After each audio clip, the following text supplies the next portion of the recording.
Hi there, hope you're living life to the fullest. This is Jordan, your guide on the quest for boundless longevity. Welcome to the Longevity Unlocked podcast, a place where I dive deep into the world of those extraordinary heroes who are rewriting the rules of aging. Today, I have a very special guest joining us. Yvonne is an extraordinary individual who has discovered the recipe for defying the sands of time.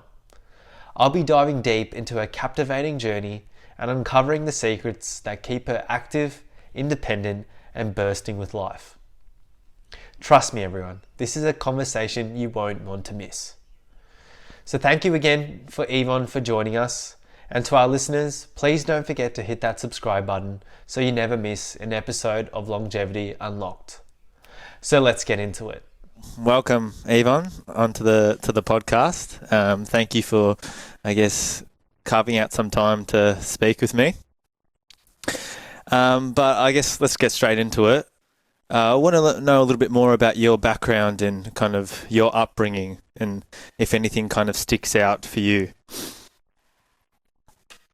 Do you want me to start with my childhood, or do you want it to be the emigration part? Or Just a summary of all of it, if you want. Right back. Yeah. Fine. So the main thing is what influences all of us in our lives, Jordan, is what happens in our childhood too. Yeah. Not only that, it is what your parents influence and your genes that you inherit. Yeah. Right? And so coming to it is, I am actually not a town person or a city person. My whole life is centered right in the very heart of the Indian village. Mm-hmm. And in the Indian village, it's usually, fields of rice and people working there. But from there, we have to go right into the Indian forest, where it's just jungle and just you. They made a clearing, made a little hut, and you've got to live in it. And so that is where I come from. Right? So I have grown up more in that atmosphere where you had to survive very early as a child. You were expected to do that. And no matter how much you had your parents and everything, they were not there to protect you because they themselves were trying to survive in that environment.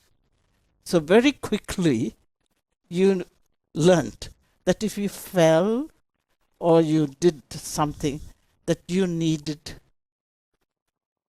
to help yourself and to do something about it. So if you cried and went to them, they'd just be matter of fact and say, oh, go and wash it or clean it up or stop your crying. It's not as bad as that. So very early in life, I learned that I had to look after and create life for myself. What was life in that jungle? When you have just adults, you had other children, but you really couldn't mix with them. So it was very lonely, very immensely lonely, because here you were with, my father was an ambitious man who I very rarely saw it because he was pursuing his life. My mother was trying to cope on her own. So you really had to invent and learn at a very early age that nobody's going to do things for you, that you would have to do it yourself. So the fear and everything you needed to overcome all that emotionally, because you were in isolation in a village, in the forest. In the village, you had people around you. In the forest, it was mom and dad and maybe 2 or 3 other grown-ups there. And And I was the only child. So that had an even more greater impact on me. Yeah. And then if we move on to a little bit later in life towards that maybe immigration phase, I guess, did you have any kind of experiences or circumstances that you found that kind of shaped your life? Exactly. So from India, I went to the Middle East. No, from India, naturally, then I went to boarding school, which, as I have said it to the families many times, the first boarding school didn't suit me. It was just walls, and I was very contained. So I decided I'd happily run away, Mm-hmm. which of course shocked.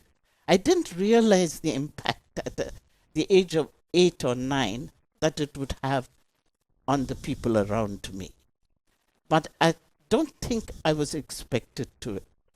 But that got my parents' attention, and they then were able to realize I didn't fit in there.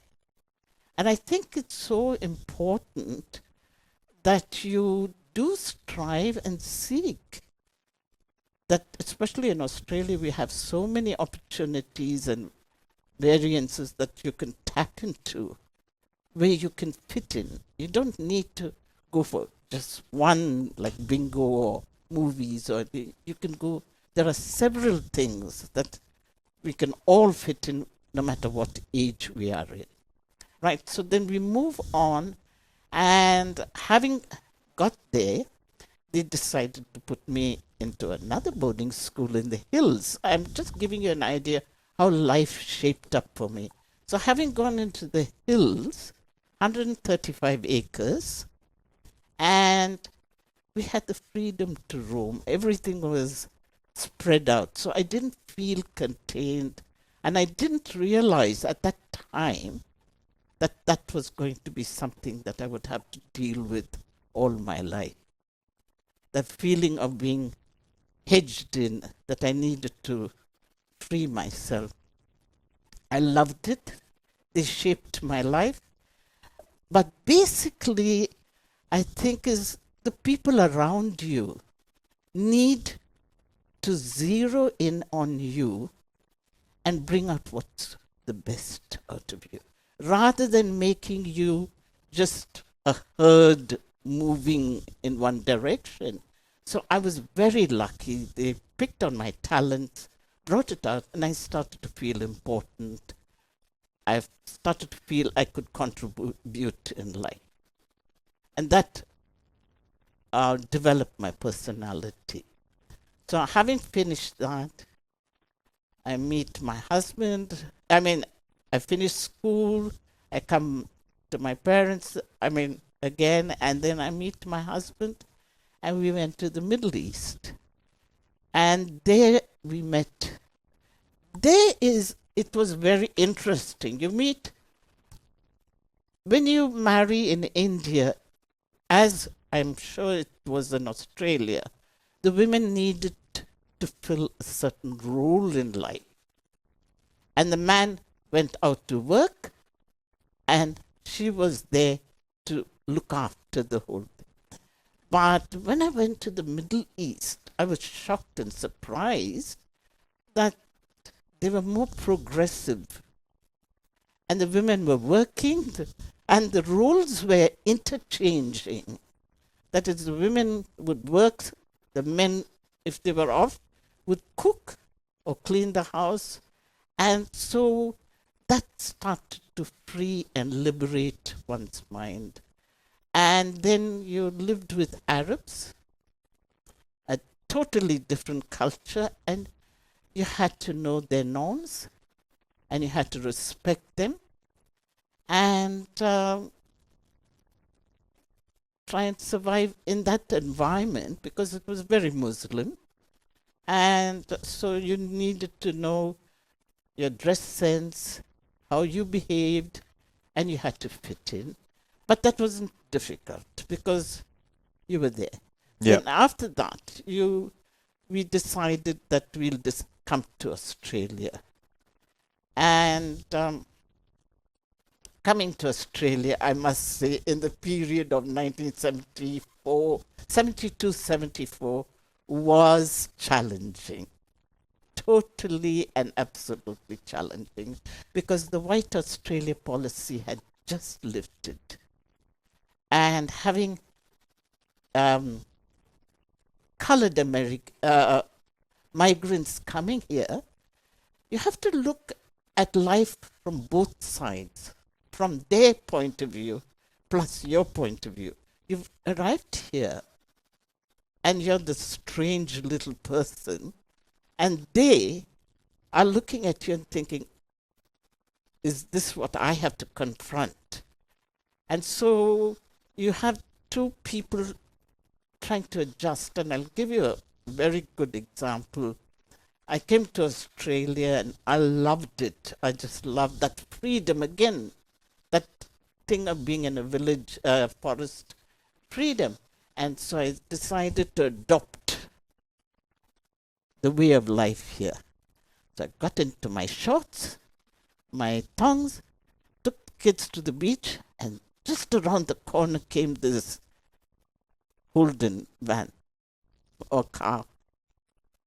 And he put his head out and he lifted his finger and told me, and I was used to Churchill's V for Victory sing, So I went, and the next day, next time the family got together, I said, guess what? He welcomed me with his open arms, and I'm so glad I've come. And they all looked at me stunned and said, no. Do you know what the meaning of that V is? And when they enlightened me, oh, I see. But I wasn't offended. For me, it was more that he is seeing a strange black person here threatening his safety zone, and he has reacted. So that again taught me that ultimately I too need to reach out and educate them that I am just a normal person, just like you, me. Only thing, I live a different life. I eat curries, and maybe I talk a different language at home, and look different. But other than that, we are all the same. So how do I go about it? I cook curries and give it to my neighbors. Yeah. And I broke down those barriers. Today I'm accepted as part of the community. So I guess now looking back on your life, what do you believe is the kind of that secret to your aging successfully or your longevity or vitality? Exercise. Very much exercise, being connected with people in whatever way you can, and in particular over here, you don't need to be isolated. If you're in a wheelchair, you can do something. You can go, get the counsel, you can get help, you can go out and be connected. So in my way, I joined a course at TAFE to broaden my knowledge and the gifts that I have within me to enhance and explore, because this is the first time I felt I could improve myself. So move on. And then coming back to, I guess, the exercise, the first point you made, what kinds of, I guess, ways do you exercise, or is there kind of just the one thing that you kind of focus on? No, my exercise, I do have a routine, is in the morning, at least twice a week or 3 times a week, I must exercise first thing in the morning before thing, which means I get my mat out and do all my exercises, which is physical, hands up and legs up and whatever you see. Then twice a week, I love swimming, which actually I took to a lot later in life. When I was 60, I learned to swim and just loved it. Mind you, when I first went in and I got into the pool, I got water into every orifice in my body, And I didn't think that was the best thing for me. But then when I gave it thought, I went back again and explained to my tutor my problem. And if you have someone who understands your problems or whatever, they can help you. And so she changed my way of learning to swim. And I quickly learned to swim, and I must go swimming. And I play badminton once a week, and I walk. I walk not less than 5 to 6 Ks, not less than twice a week. And then, of course, from the beginning, I have always loved the physical side of gardening, to dig and poke and work, and not just the weeds, And where that is concerned, we naturally built our first home. So I had to knock on doors and ask them, my husband and myself, how do we sand the floor and how do we... So there was a lot of physical thing that I love. How do you get the topsoil onto your lawn to grow grass?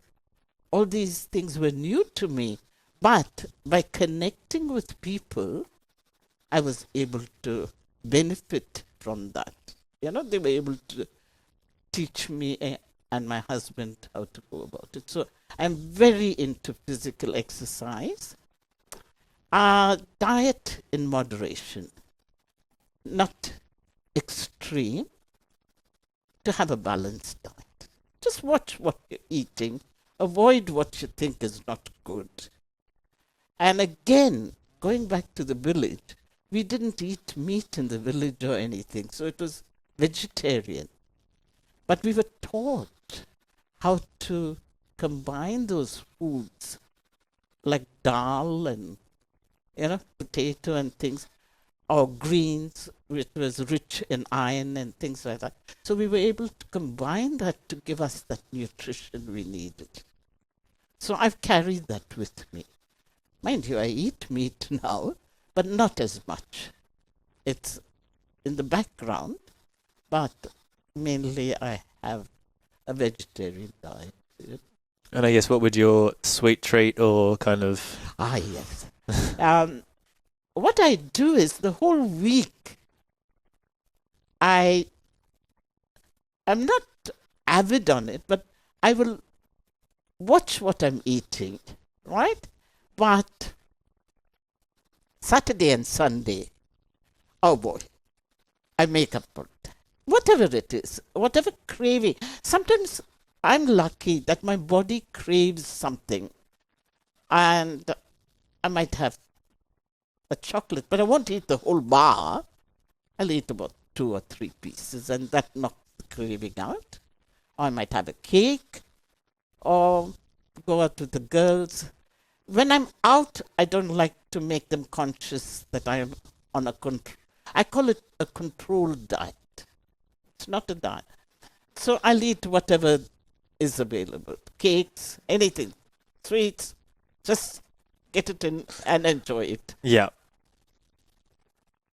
And I guess now moving from, the diet sense to more your kind of relationships, how have you kind of cultivated and nurtured your relationships throughout your life? I am an extrovert, as you can just see. I can talk to a lamppost without realizing it doesn't reply, right? And because of that, I tend to reach out to people. And again, it's the coming back to it, it's that migrant thing that you can't just stay within your zone and within yourself, that you too have to make an effort to get out of your safety zone, to get out of your fears.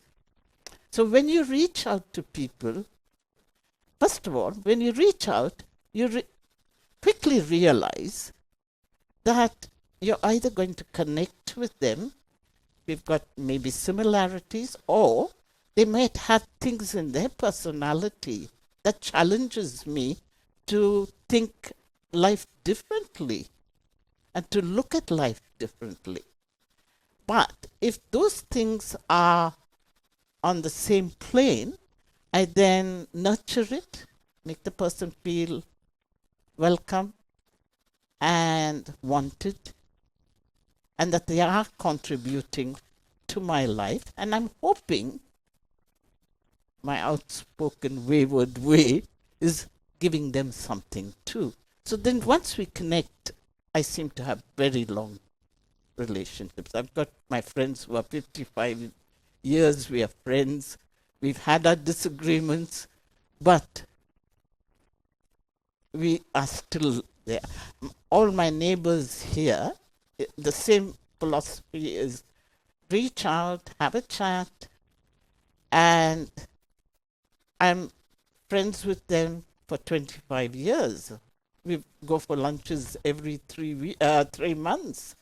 So we are connected and we enjoy it. And each one of us are bringing into that group something individual that will enrich all of us. And that's what I love. I love that challenge of sitting in front of you, Jordan. I would love to know who you are and what you are, and would you annoy me in my friendship with you? And then I might say, let's see, I might be able to build a relationship with you, Jordan, but maybe not. And then you move on. But if I do like you, then I would say, would you like to come home and have a cup of tea? Or I might, send you something. Or now all my poor neighbors, because they get the smell of my curries, have to get curries every so often. So there you are. Yeah. So I've got something that they don't have. But Yeah. they have something that I can't do, like my computer. So they come and help me out. So, it's humans have to interact. So I guess now you mentioned pretty all the the positive things and the things that have been going well in your life, but would it be okay for me to touch on how you've maintained a positive outlook throughout life's challenges and difficult circumstances? Oh, yes. Life's challenges, it all depends what it is. If it's a good challenge, it's lovely. You can flow on it. If it's not a good challenge, go into your inner being. Just say, I've made a decision or done something that I'm not supposed to do. Then let your feelings take over. Don't suppress it. Be angry. Cry. Abuse the person or thing that has annoyed you. And vent. Let it out. That is the way I have coped. And once it's out there, then I can see whether it's I who have created the problem or somebody else who has created it for me, right? And then I have solutions. Either I can negotiate in the sense that sometimes I feel my survival is greater than this little problem. I better go up and negotiate it, kick their heads in and, take the consequences of it. Yeah. It's to be human. And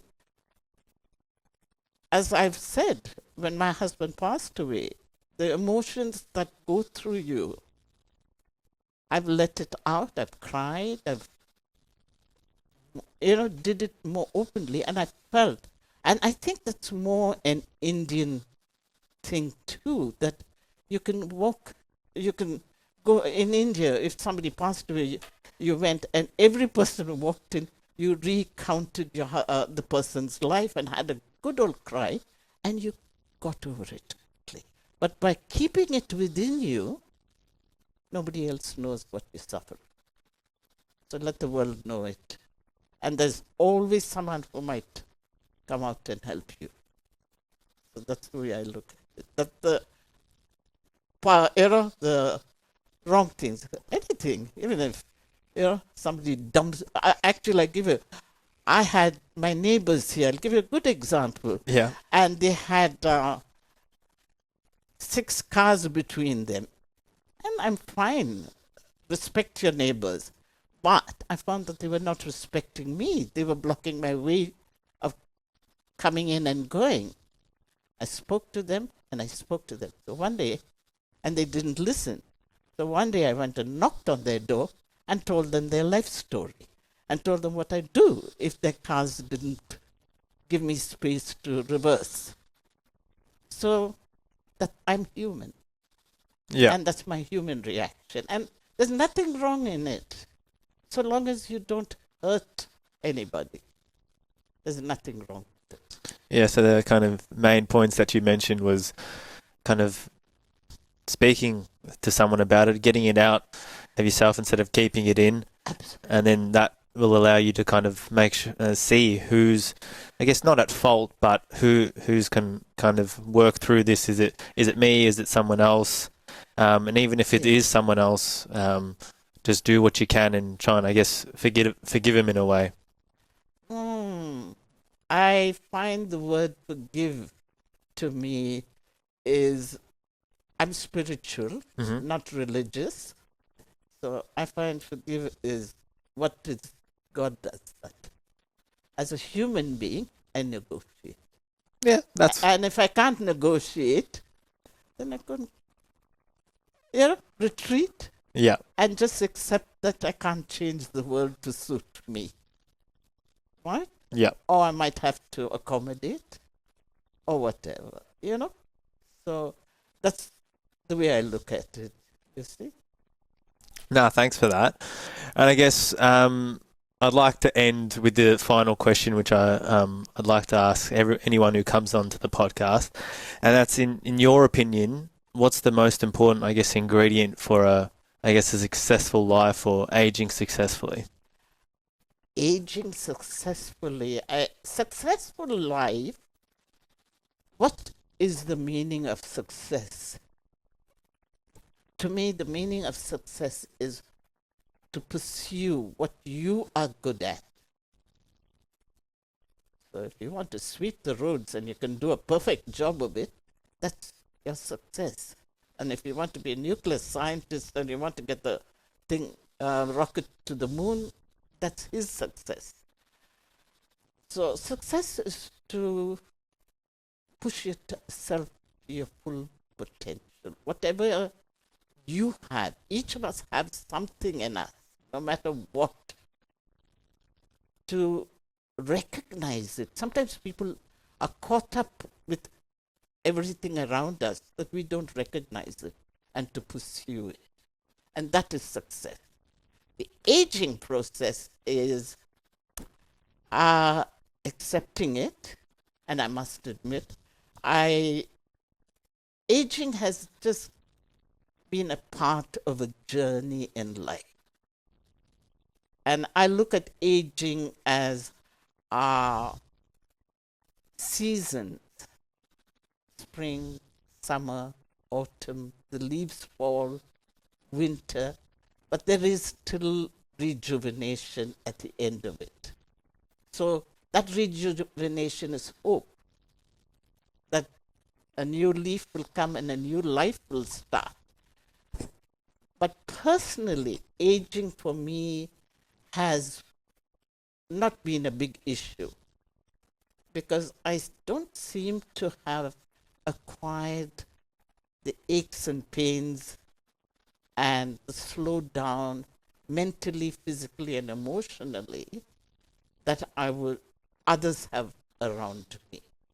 So I'm 83, but I believe I'm a young 83. But you can get an 83 who's an older 83. And aging is genetics. 2 is the lifestyle. You start not later than 40. You can go, because you're active till about 40, and then at the age of 40, changes start happening in your body. Quickly recognize it and slow it down. So when you come to 50 and your stomach is sticking out or starting to protrude, do the exercise that will retard it. just giving it as an example, on your double chin is coming up, massage it. So try and be aware of it and do something about it. That's my thing of aging. So would you say, I guess, hope and initiative and starting it a little bit earlier in life would be the main, I guess, keys that you've taken out? Yes, I think if you can start early, but unfortunately, you're having kids and you're fully occupied till roughly about 40, I would say, So if you can start earlier, join mothers' groups, and things like that, you're already emotionally and physically connecting. Then when you come to 40, you be connected, be aware of the changes in your life, and try as far as possible to do something. So when I was 40, I was working, but at lunchtime, I would get into tracksuit. Those days, no shorts and all that for women, and run around the MCG and back, have a shower, and go back to work. That's impressive. At lunchtime. That was lunchtime. And by doing that, I got a group of other women who were coming and doing the same thing. So I found at the age of 40, my little bum was getting a little rounder than what, it can look sexy, but not, bursting out of its boundaries. So I decided to slow that process. So when I came to 50, took up badminton. When I came to 60, I took up swimming. At 70, I've got everything there to support me to old age. Now, I'm reached old age, which I don't hide, and I'm very proud and I love to put it in front. I realize I might be on a downhill thing, but at each stage, I'm going to see what is there that will enhance my emotional, physical, and mental life. Yep. Yeah, I'll tap into it. Yeah, and I don't want to, I guess, discourage anyone that, I guess, hasn't started earlier on in their life, because I guess it might be a little bit easier once you kind of start earlier and you can kind of get that momentum rolling on. But if you're listening right now and you're around that kind of 60 age bracket at the moment, and I guess maybe haven't started all these other things, this doesn't sound like it. Now it's all gone. You've lost all hope. Now's the perfect time to start going, and you might even be able to join a group and make those connections quite early on, and then take them into your life. So don't be discouraged. No matter what age you are, there's always time for you to kind of to connect. Yeah. To connect with, again, not everybody is physical. Others can like bingo. Or at 60, you might take up, sewing or patchwork or painting. A lot of my friends are doing painting. So long as you are connecting and you are out of your comfort zone, I think it's important to push yourself. But not everybody has that ability to push themselves. So those who don't, then find something. You might like to sit and read a book. But so long as you're doing something outside of that. Yeah, and I think that's a great point to finish up on. Trying to get out of your comfort zone even just a little bit. And at any age. Yes, exactly. And yeah, thanks again, Yvonne, for coming on and sharing your thoughts with everyone. Thanks a lot. I hope it's going to be a help, and I hope it's going to be an inspiration, because change, and again, try and deal with the change, try and connect with the young ones. Like this, I'm sitting with the young one in front of me, asking me about my life, and I've already told him a few things that I went to the movies, which I won't be saying on the podcast. But you know what I mean? Connect with the outside world, outside yourself, outside world. No worries. Thanks again, Yvonne. Thank you so much for joining me today on Longevity Unlocked. If you found today's discussion enlightening and you're eager to learn more about living your best and healthiest life well into your golden years, I invite you to hit that subscribe button right below. And if you've enjoyed our chat today, giving this video a quick thumbs up would mean the world to me. Your likes help us reach even more individuals who, like you and me, are passionate about unlocking the secrets to longevity. So this is Jordan signing off from the Longevity Unlocked podcast. Stay youthful, stay vibrant, and take care.